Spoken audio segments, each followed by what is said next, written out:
Tagalupa na viral ang mukha. Bip bip bip bip bip. Bumibip bip bip bip bip bip bip bip bip bip bip na ba? Ang lahat. Martian. Enrico Pañero. Bip bip bip bip bip. Bip bip bip bip bip bip bip. Bip bip bip bip bip. Tilaok! Tilaok! Bip bip bip bip. Ito na ang 101.1 Yes FM Balitang Sa mga yes-pre natin na nagre-reklamo na lamang dahil sa taas ng mga bilihin. Bukas, magtataas na naman ang gasolina. Naku, ang krudo. Magtataas mga yes-pre ang kuryente. Ang tubig. Naku, ayan. Pero umpisahan natin mga yes-pre sa kuryente dahil kahit paano mga yes-pre, meron namang good news. Dahil alam nyo ba, Martian, mga yes-friend, na ginagawa na pala o merong project mga yes-friend na tinatawag na Meralco Terra Solar Project. Ito ang pinakamalaking solar panel area sa buong mundo. Oo, mga yes-friend.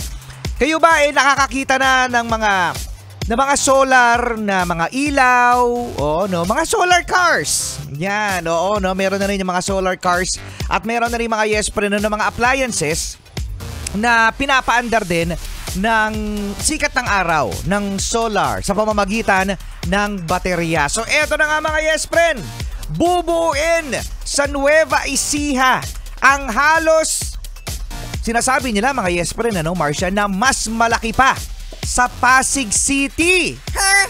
Mas malaki pa sa Pasig City yung area na paglalagyan nitong solar panel at makakatulong daw ito mga yes-friend sa pagpapailaw at pagsusupply ng kuryente sa 2.4 million na bahay. Uy, good news yan mga yes-friend kasi alam naman natin lahat na isa ang Pilipinas sa pinakamahal ang kuryente.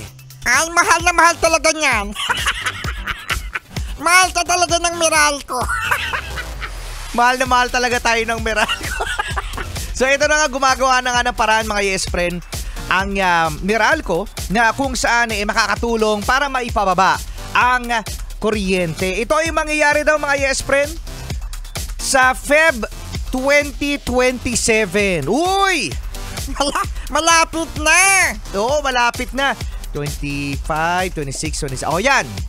So almost mga 3 years, mga yes-friend. Oo, no? Para na sa ganun, mas mapababa pa ang kuryente natin dito sa Pilipinas. Kasi tandaan mga yes-friend, no? Ang hirap ng walang kuryente. Kasi kapag walang kuryente, walang wifi. Ayun pala yung pinaka-concern, ano? Kapag walang kuryente, hindi makakapag-cellphone. Kasi walang data. Walang data, no? Good news yan mga yes-friend, ano?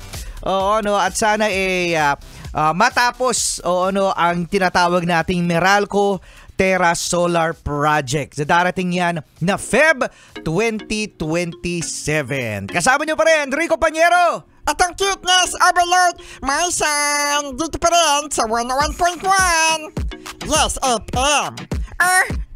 Break it down you, solid, mga yes friend. 101.1 Yes FM.